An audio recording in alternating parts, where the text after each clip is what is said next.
Hey friends, got another great story for you today. One of my favorite things to do in the springtime especially is to go outside and see all the things that we haven't seen when there's snow. I still like to go outside in the snow, but in the springtime I feel like there's just a lot of new things that I haven't seen for a long time or have never seen ever. So my story today is about tiny perfect things. And I have an activity for you at the end, so you got to listen through the story, and then I have an activity or a challenge for you to complete afterwards. So the story today is Tiny Perfect Things, and it was written by M.H. Clark, illustrated by Madeline Klopper. It's got some very pretty illustrations. Oops, my pages are stuck. Tiny Perfect Things. Today we keep our eyes open for tiny, perfect things. Like here on the ground, a yellow leaf that the wind blew down.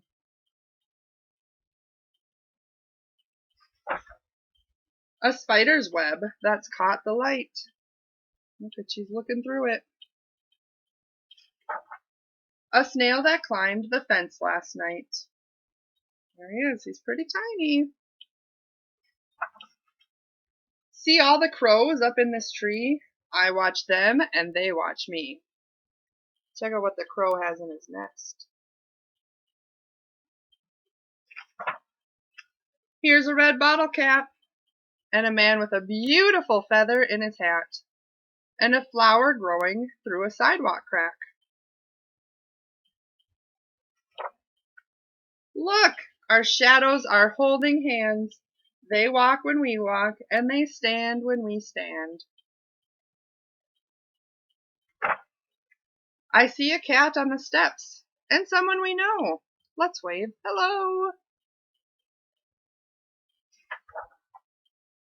Here's an apple way up high, red against the blue, blue sky. And now I see the pale, bright moon. Ooh, the day is ending. It's getting cold. Let's go home soon. Around the corner, up the stairs, the light is on. Who's waiting there?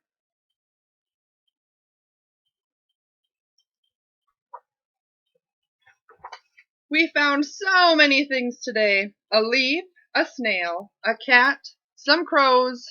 The world is full of wonders no matter where we go. Can we go again tomorrow? I wonder what we'll see.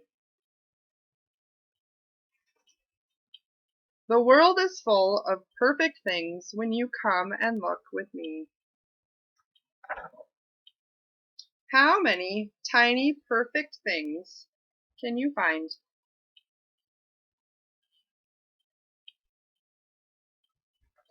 Open this side too.